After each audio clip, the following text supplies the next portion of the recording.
بنایا گیا ہے۔ اللہ کے نبی صلی اللہ تعالیٰ علیہ وسلم سے محبت یہ انسان کی فطرت میں ہونا چاہیے، اور محبت کسی سے ہوتی ہے تو اس کے آثار اس کے چہرے پر بھی ظاہر ہوتے ہیں، اس کی زندگی پر بھی ظاہر ہوتے ہیں۔ آدمی محبت میں جب مبتلا ہوتا ہے تو اس کی زندگی میں چینجنگ شروع ہو جاتی ہے، تبدیلیاں آنے لگ جاتی ہیں۔ عام سی بات ہے، آپ دنیا میں بھی دیکھیں، ایک مجازی عشق و محبت میں جو بندہ پاگل ہونے لگتا ہے، کسی لیلا کے پیچھے ہے، کسی محبوبہ کے حسن کے پیچھے پڑ جاتا ہے، اس کی زندگی میں چینجنگ آ جاتی ہے، وہ سب کچھ چھوڑ چھاڑ کر کے پیچھے لگا رہتا ہے۔ کبھی کبھار ہم نے دیکھا کتنے مجنوں ایسے ہی بنے ہیں شعر و شاعری کرتے ہوئے۔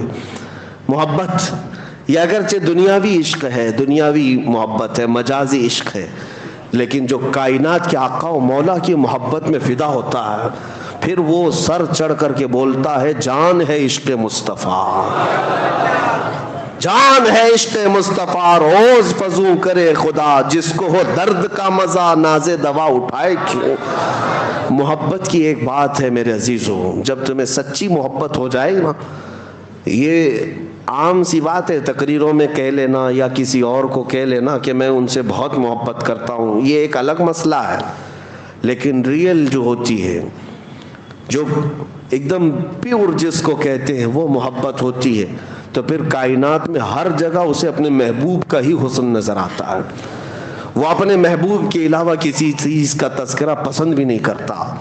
ہم ایسے عاشقوں میں بریلی کے امام کو دیکھتے ہیں جنہوں نے اپنی زندگی حضور کی محبت میں فنا کر دی۔ ان کا حال تو یہ تھا، جس چیز کو دیکھتے اپنے نبی کو یاد کرتے۔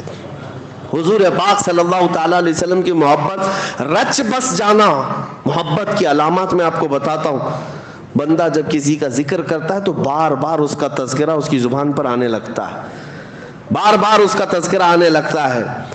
میں آپ کے ذہن کو قریب کرنے کے لیے ایک بات کہتا ہوں۔ ایک بندہ مرید بننے کے لیے آیا ایک بزرگ کے پاس، کہا کہ مجھے مرید بنا دیجئے۔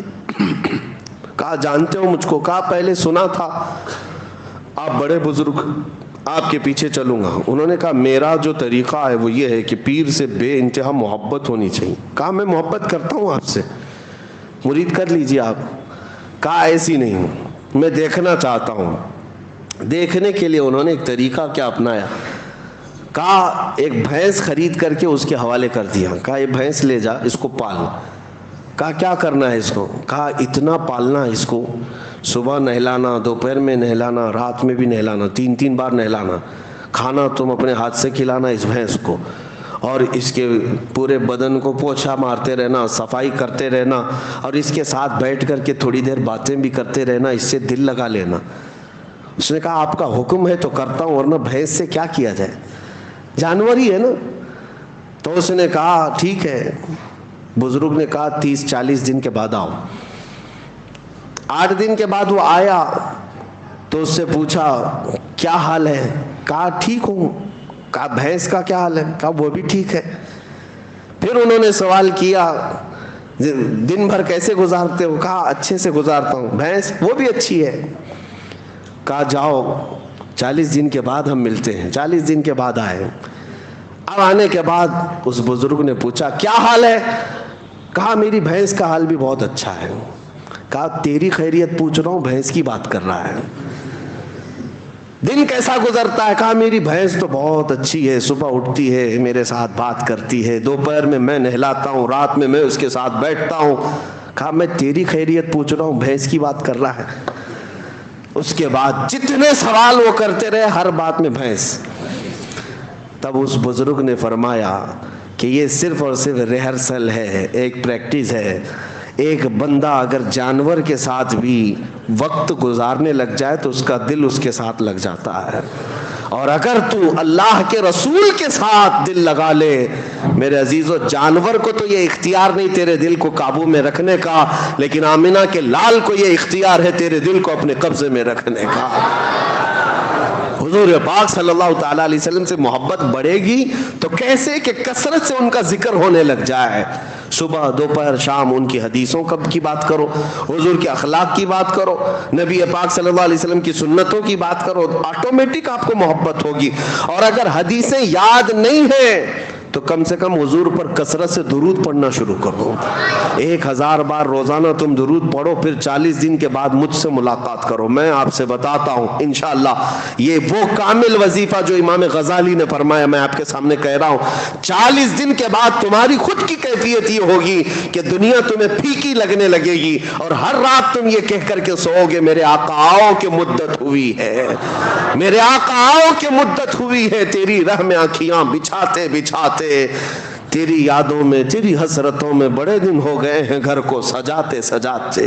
یہ کب ہوگی؟ جب کثرت سے تم حضور کو یاد کرو. اعلیٰ حضرت کو ہم نے دیکھا, فنا پھر رسول یوں ہی نہیں کہتے. کوئی صاحب آئے اعلیٰ حضرت کے پاس, ایک گلاب تحفے میں لے کر آئے. کہا کہ حضور یہ بہت اچھا گلاب ہے, قبول فرما لے. دیکھا, اس کے بعد کہتے یہ تو صبح کھلتا ہے شام میں مرجھا جاتا ہے. میں اس گلاب سے محبت کرتا ہوں جو کبھی نہیں مرجھاتا, جو کبھی نہیں مرجھاتا. لوگ پھول کی تعریف کر رہے تھے, اعلیٰ حضرت سے خاموشی گوارا نہ ہوئی, پھول کو دیکھتے رہے اور پھر نعت بھی لکھتے رہے. کیا؟ سر تاب قدم ہے تن سلطان زمن پھول, لب پھول دہن پھول زکن پھول بدن پھول. حضور کے ہر عضو کو پھول سے تشبیہ دینے لگ گئے. لب پھول دہن پھول زکن پھول بدن پھول. واللہ جو مل جائے میرے گل کا پسینہ, مانگے نہ کبھی عطر نہ پھر چاہے دلہن پھول. کیا بات رضا اس چمنستان کرم کی, زہرا ہے کلی جس میں حسین و حسن پھول. اب اعلیٰ حضرت کو اٹھا کر دیکھیں, پوری نعت پھول پر لکھی ہے لیکن گلاب پر نہیں, مدینے کے گلاب پر لکھی ہوئی.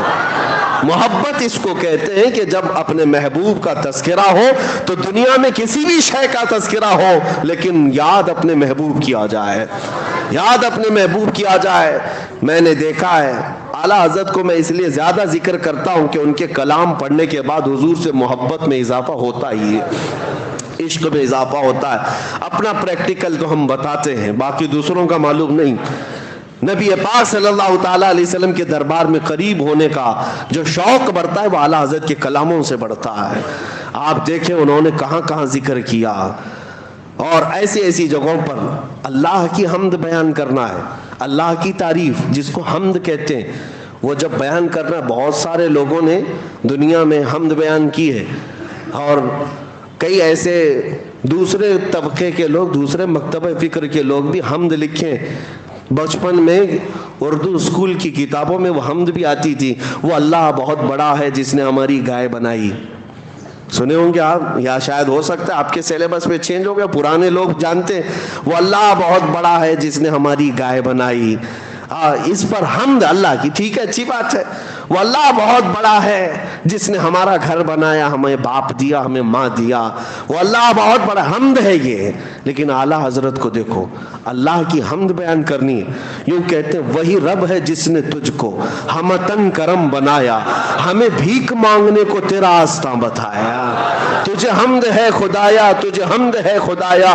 اللہ کی حمد ہے لیکن کس بات پر؟ اس بات پر کہ اللہ کا سب سے بڑا شکر اس بات پر ہے کہ محبوب اپنا قریبی ہوا ہمیں عطا فرمایا. کہیں پر بھی دیکھیں یہ محبت کی علامت ظاہر ہو جاتی ہے, باتوں میں, تقریروں میں, قلم میں ظاہر ہو ہی جاتی ہے. دعا جب بندہ کرتا ہے تو کیا دعا کرتا ہے؟ دعا میں اپنے کیا کیا عزیز و اقارب کے لیے مانگتا ہے, رشتوں کے لیے مانگتا ہے, اپنی دنیا کے لیے مانگتا ہے. دعائیں یہی ہوتی ہیں. اعلیٰ حضرت کی دعائیں پڑھو. اعلیٰ حضرت دعائیں کیا کرتے تھے؟ اللہ اکبر. وہ بھی مناجات آپ نے سنے ہوں گے, مشہور دعا اعلیٰ حضرت کی, یا الہی ہر جگہ تیری عطا کا ساتھ ہو. یہ ہے نا, پڑھتے بھی ہوں گے. یہ مناجات ہے, یہ دعا ہے, اللہ کی بارگاہ میں مانگی ہوئی دعا ہے.